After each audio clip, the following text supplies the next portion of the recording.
Μετά από σχεδόν ένα χρόνο αναμονής έχω στα χέρια μου το καινούριο Lesvos 130 Carbon. Το όπλο είναι εφοδιασμένο με 8 βέργα, 3 ζευγάρια λάστιχα, ένα 19 και 3 17,5. Έχει ενισχυθεί με κάρμπο για να μπορέσει να αντέξει τη δύναμη και είναι γενικά αυτό το κάτι παραπάνω που ήθελα να μου φτιάξει ο Μιχάλης. Τα αποτελέσματα θα τα δείτε στη συνέχεια του βίντεο. Το όπλο είναι πάρα πολύ καλό, πάρα πολύ ευθύβολο και είναι ατάξιο τις προσδοκίες μου. Θα ξεκινήσω τις πρώτες βολές κυρίως σε μικρά ψάρια για να δούμε την ευθυβολία του όπλου και την ταχύτητά του και αργότερα θα πάω λίγο πιο βαθιά για να επιχειρήσω βολές σε μεγαλύτερα ψάρια.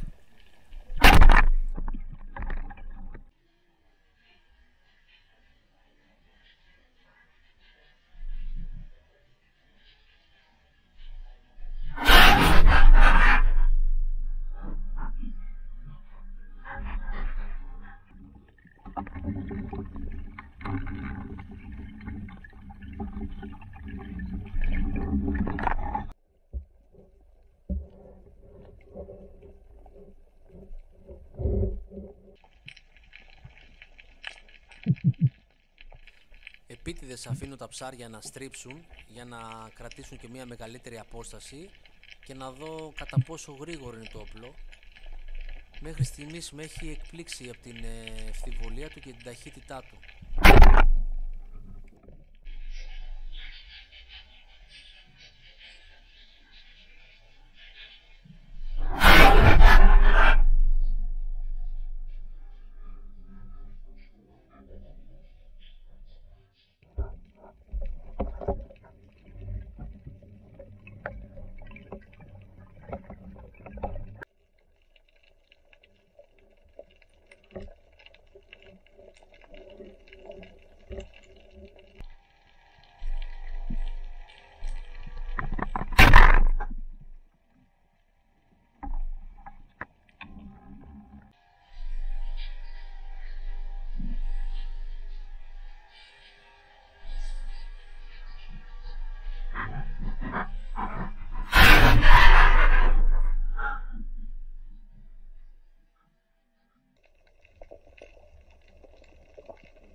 Το μεγαλύτερο τεστ ήταν να σημαδέψω αυτό το λούτσο, μιας και πρόκειται για ένα ψάρι πάρα πολύ μικρό, κοντά στο 1 κιλό. Το αφήνω να απομακρυνθεί και τελικά καταφέρω να το πάρω στο κέντρο.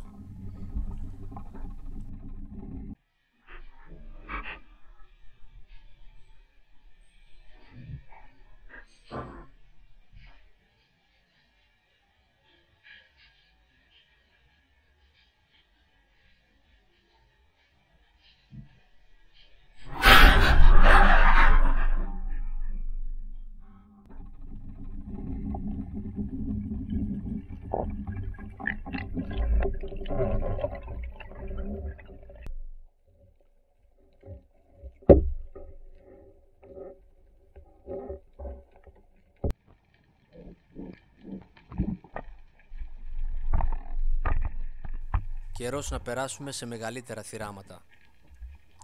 Εδώ βλέπω μία στήρα η οποία κρατάει απόσταση και φεύγει σιγά σιγά για τα βαθιά.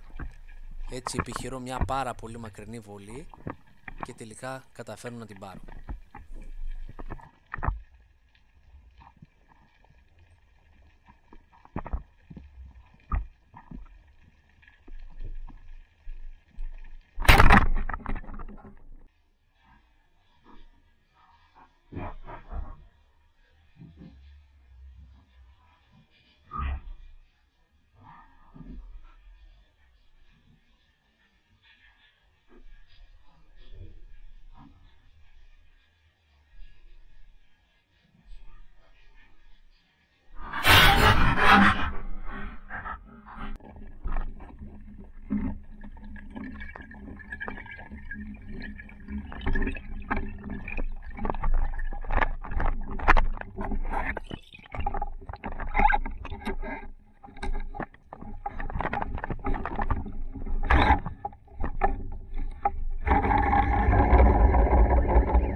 πράγμα. Το ψάρι, η βέργα του πέρασε τόσο ξιστά αυτό το ψάρι.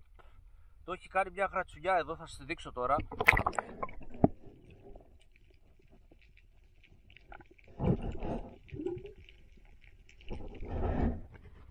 Θα το δω και μετά. Προφανώς ήταν... περίμενα να στρίψει, ήταν πολύ γρήγορο το όπλο, δεν ξέρω ακριβώς τι έχει γίνει. Πάντως το πέρασε ξιστά. Ευτυχώς κάθισε σε μια τρύπα και την πήρα μετά. Πολύ ωραίο ψάρι, κοντά στα 5 κιλά σίγουρα. Σπάνια στήρα.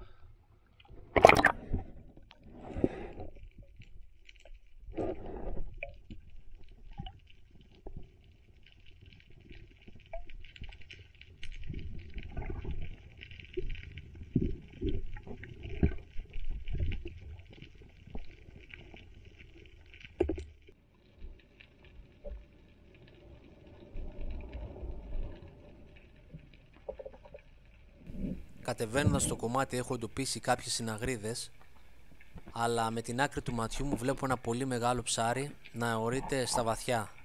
Είναι μια πολύ μεγάλη στήρα και έτσι αποφασίζω να κάνω ένα συρτό σιγά σιγά για να βγω μπροστά της.